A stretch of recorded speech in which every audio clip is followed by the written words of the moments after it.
ಬಿಸಿಯೂಟ ತಯಾರಿಕೆಗೆ 60 ವರ್ಷ ದಾಟಿದ ಬಳಿಕ ನಿವೃತ್ತಿಗೊಳಿಸಿ ಸಹಾಯಧನ ನೀಡಲಾಗುತ್ತದೆ.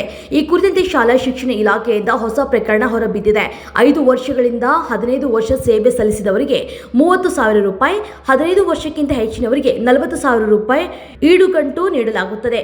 ರಾಷ್ಟ್ರೀಯ ಪೋಷಣ್ ಯೋಜನೆ ಅಡಿ 60 ವರ್ಷ ದಾಟಿದ ತಯಾರಿಕರಿಗೆ ಈ ಸೌಲಭ್ಯ ಇರುವುದು. ಮುಂಬೈ ಧಾರಾವಿ ಗ್ಯಾಂಗ್ನ ಡಕಾಯಿತರು ಮಂಗಳೂರಿಗೆ ಬಂದು ಕೋಟೆಕಾರು ಕೆಸಿ ರೋಡ್ನಲ್ಲಿರುವಂತಹ ಸಹಕಾರಿ ಬ್ಯಾಂಕ್ನಲ್ಲಿ ನಗದು ದರೋಡೆಗೈಯುತ್ತಿದ್ದಾರೆ. ಈ ಪ್ರಕರಣದಲ್ಲಿ 4 ಆರೋಪಿಗಳನ್ನು ಬಂಧಿಸಲಾಗಿದ್ದು, ದರೋಡೆ, ಪಿತೂರಿದಾರ, ಕರಾವಳಿ ಮೂಲದ ಆರೋಪಿ ಸೇರಿದಂತೆ ಇನ್ನು 4 ಮಂದಿಯ ಬಂಧನ ಬಾಕಿ ಇದೆ.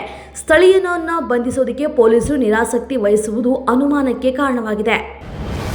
ರಾಷ್ಟ್ರೀಯ ಹೆದ್ದಾರಿಯಲ್ಲಿ ವಾರ್ಷಿಕ ಅಥವಾ ಜೀವಿತಾವಧಿಯ ಟೋಲ್ ಪಾಸ್ಗಳನ್ನು ಪರಿಚಯಿಸುವುದಕ್ಕೆ ಕೇಂದ್ರ ಸರ್ಕಾರ ಸಜ್ಜಾಗಿದೆ.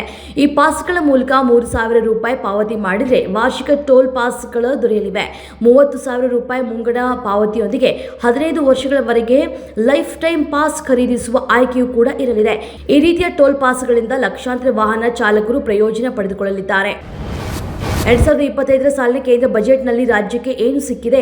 ಜಿಎಸ್ಟಿ ಪಾವತಿಯಲ್ಲಿ ಸರ್ಕಾರ 2ನೇ ಸ್ಥಾನದಲ್ಲಿದ್ದರೂ ಏನಾದರೂ ಆಯವ್ಯಯದಲ್ಲಿ ಲಾಭವಾಗಿದೆಯಾ? ಕೇಂದ್ರದಿಂದ ಕರ್ನಾಟಕವನ್ನು ಕಡೆಗಣಿಸುವ ಕೆಲಸ ಮುಂದುವರೆದಿದೆ. ಆದರೂ ದೇವೇಗೌಡರು ಈ ವಿಚಾರವನ್ನು ಪ್ರಸ್ತಾಪಿಸುವುದನ್ನು ಬಿಟ್ಟು ಕೇಂದ್ರ ಸರ್ಕಾರವನ್ನು ಹೊಗಳುವ ಕೆಲಸಕ್ಕೆ ಮುಂದಾಗಿದ್ದುದು ತಪ್ಪು ಅಂತ ಕೃಷ್ಣ ಬೈರೇಗೌಡ ಹೇಳಿದ್ದಾರೆ.